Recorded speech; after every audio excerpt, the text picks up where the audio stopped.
The big day has finally arrived. The final of the Africa Cup of Nations takes place tonight, and that will be between the host nation Morocco and Senegal. And we've roped in sports journalist and commentator Khanyiso Tshwaku to talk about the match this evening. A very good afternoon to you, Khanyiso. Thank you very much for joining us on SA Today. Now, it's two very well-deserving teams here that are in the final. We've got the host nation Morocco, who are the overwhelming favourites, and then Senegal. Do they really have a chance tonight? Good afternoon, Mawande. Compliments and good afternoon to the viewers. Look, I mean, it can go anywhere.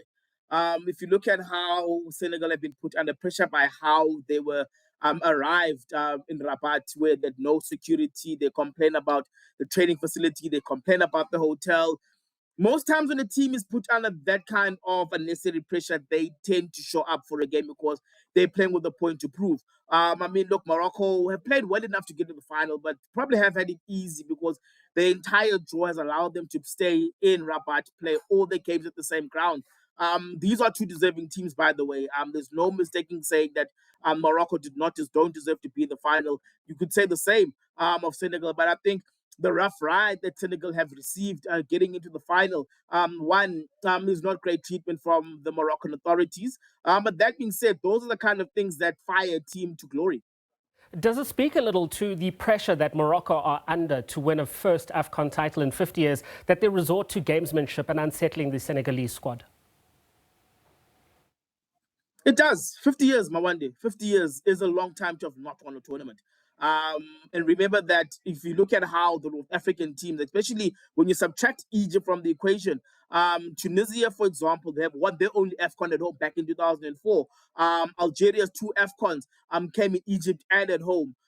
So clearly, as much as the North African teams are very competitive now to qualify for the World Cup, winning the African Cup of Nations, barring Egypt, has been very difficult for them. I mean, if you look at the amount of work Morocco has put in with their women's football, but still they have not been able to draw the strong straw when it comes to winning the Women's African Cup of Nations. The same applies to the men's team. I mean, the dice has been heavily in their favor. The officiating has been in their favor. I mean, even the logistics. I mean, I was just reading somewhere this morning that only 3,000 tickets were made available to the Senegal fans. The players only getting 4 tickets each. So everything that is supposed to work for Morocco has been put in place. However, though, you can engage in so much gamesmanship, but a game still needs to be won on the field.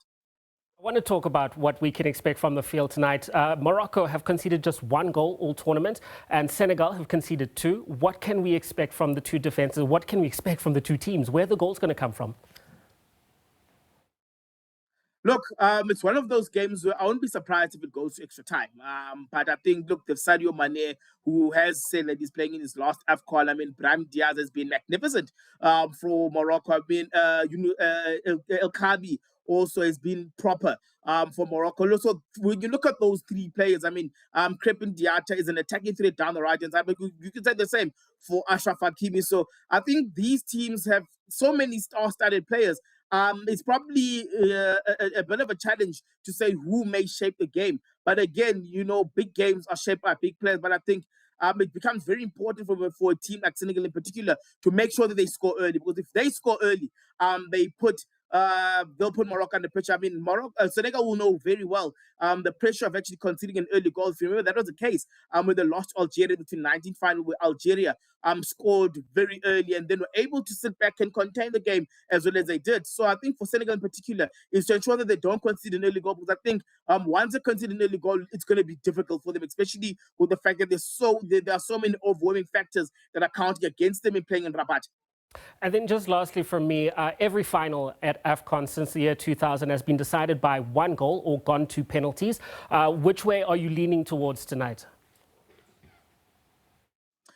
I'm probably leaning by a 1-goal margin. I would say 2-1, but I'm probably leaning towards Senegal. I think Senegal have played a very good football.